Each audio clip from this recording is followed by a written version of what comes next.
Ladies and gentlemen, welcome back to channel Today, as you can see, we are in a different location because I have something very special to show you. Two different things that you can do in Serum that you probably didn't know you could, and one of them involves jiggling. I know, jiggling. Who doesn't like jiggling? Jiggle tactics, jiggle movement, jiggle mechanics. I will show you how to jiggle things inside Serum. You might have not known that you could do such thing. Here are the jiggle tactics, and you may be like, okay, what is exactly jiggle tactics? How do you jiggle things inside Serum? Is this even possible to jiggle things? This is one of my favorite things to do, to jiggle, to watch them jiggle. But how the hell do you do this? Is this even possible to jiggle things inside Serum? And oh yeah, bro, it is possible. Check this out. Look how it moves.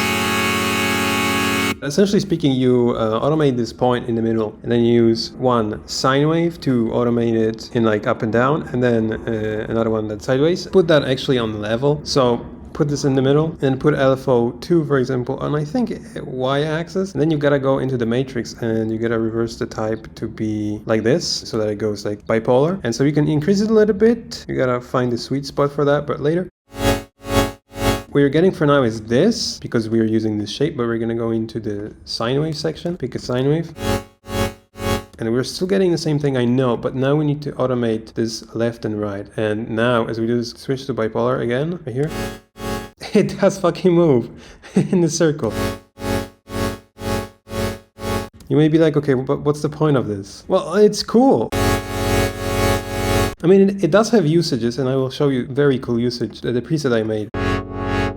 But the main usage for this is that you can introduce some very nice movement that you wouldn't normally be able to do in an easy way.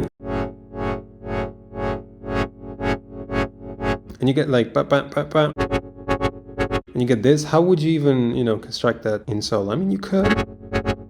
But like this is different. It's way easier. And then you get very complicated shapes. You can add so much movement to the sound. You can make the sound so much more interesting.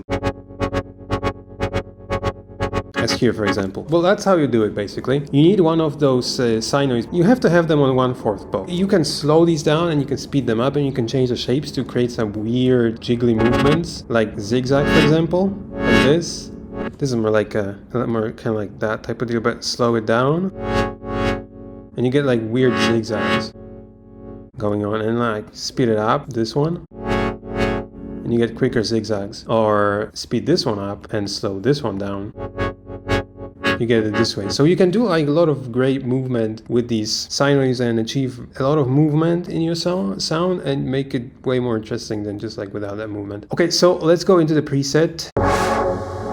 So this one is even more complicated because there's another automation on these ones. So as you can see, those are also like bending, like this. And then you have this one on 1 bar, I think.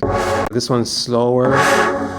And this one's quicker, and you get this like wave type of movement. The final preset that I made is this one. It dances. This is the MIDI for that.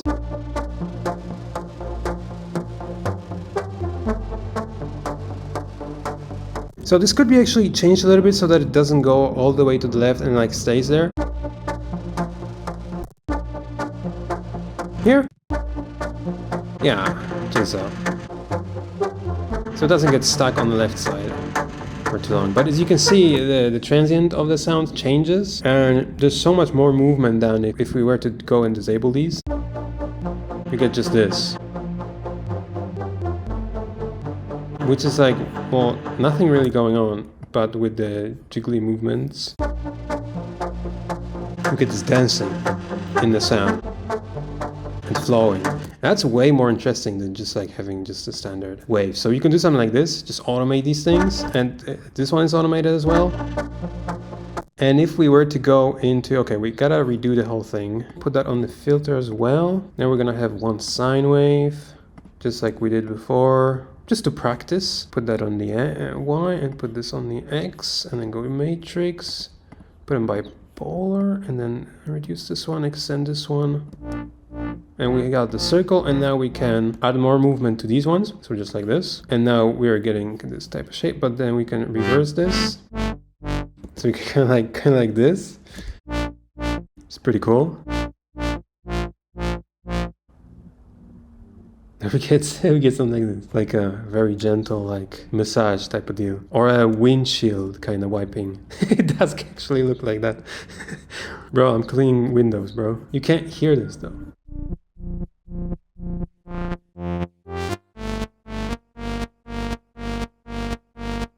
Okay, but then we can do like crazy shapes right here, or like this, for example. And slow this down. So I don't think this is a good idea with these ones because you can't hear anything. Oh wait, this is cool.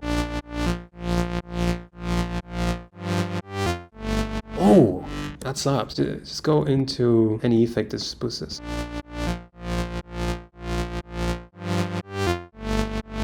You know, because this stuff is moving, you know, there's just like timing going on. Repeating, but the wave shape is moving constantly, so it creates this like rhythm within this, even though there's no specific like LFO that dictates the rhythm that you hear. The movement of this is what makes that rhythm. Oh, that slaps.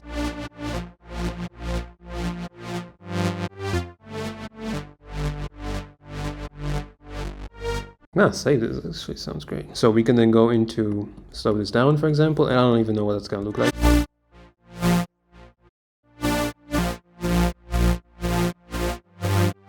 So this one. Okay, that's fucking weird. Bruh. Look how it jumps. So down. Bruh. What else you can do is you can go into matrix and you can, for example, go like we have LFO 6 empty. We can put these ones, but I'm not sure if all of them. We have the buses here. We could go into aux source, so set it to LFO 6, and the LFO 6 is going to control the amount of those modulations. So I have no idea how this is gonna look like if we automate it like this. We get even more complex waveform, and if we go, for example, into some of the custom-made ones, we'll speed it up. How about this one? It's pretty cool, actually. You know, if I were to make this manually, I don't even know how I would do this. Here's another thing. So this is useful because every single time there's a loop in the LFO and the transient plays, it is in a different position. So you get a different beginning each time and you get variation in sound every single time, which is very cool.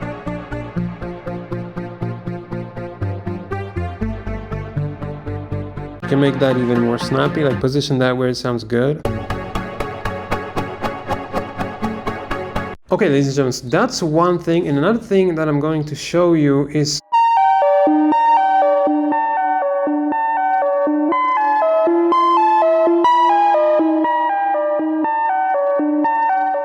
okay, how do I explain? This is a preset that sounds like a lo-fi kind of lead with a lot of like disturbances in the lead that are not actually being done by any modulation. It's a combination of the filter and the noise being very, very low. So we've got this noise and you can't hear it really. Maybe like a little click at the beginning. If we pitch it up, you can actually play it, but it's not about playing that, it's about having a sound. And then you have this filter, and then you have this German LP, which is a German low pass filter. It can create melodic resonances that then can be played on the keyboard, that they can be applied to any sound, even the sound that has no melodics in it. So like, for example, this noise sound, if we pitch it down, you can hear when I click, but if you add this German LP, you can make it melodic because these resonances are adding the melodic. If I pull them down, you can't hear anything. Check this out.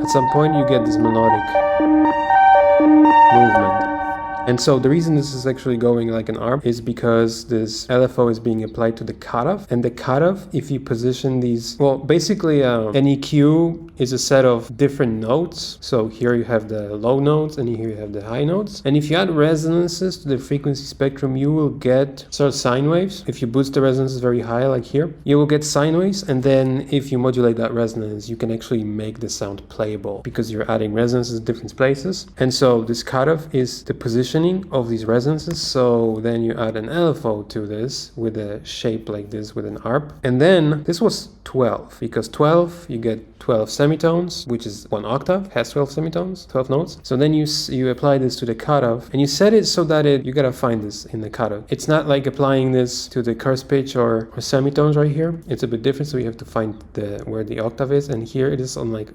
9 modulation. And then you can add some drive.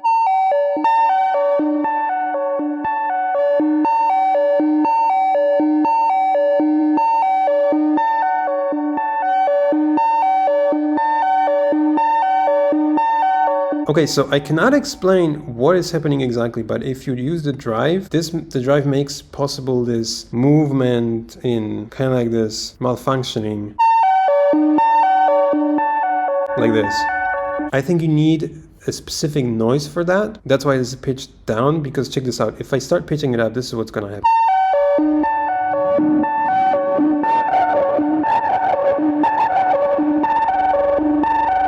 It speeds up, but without the drive, nothing happens. So you need the drive for that, and maybe this has something to do with the two frequencies colliding with each other. That's why there's this like sort of frequency modulation going on.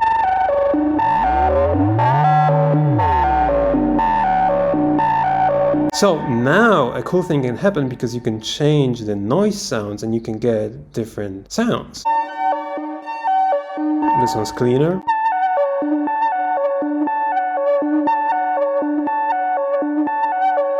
This one has a like weird movement.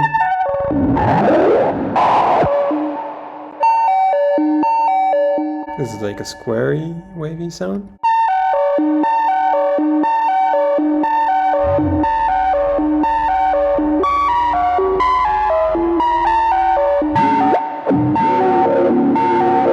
I don't know what is this. I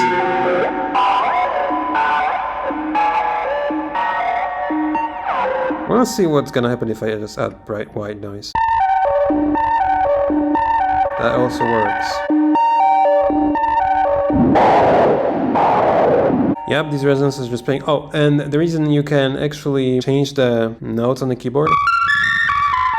You hit this and it follows the keyboard. It enables key tracking, so it follows where you press the note. So, ladies and gentlemen, those are two different things that you might have not known you could have done in Serum. These sounds will be available in a preset pack that I'm making for Serum. I've been spending some time just exploring, discovering new possibilities inside of Serum, checking out like what can be done in Serum, what cool new ways of sound design can be achieved inside Serum. And I'm only making unique sounds, I'm not making generic sounds. So the preset pack, if I finish it, I don't know when I'm gonna finish it, but it will be a collection of only very unique sounds without the generic ones. They all have personality, they all have theme, vibe, like you can kind of feel like they all have their own story. They all put you in a certain emotional space, which is the most important. Okay, thank you for watching. Check out oversample.us for sounds, preset packs, and free stuff. Have a great day. See you soon.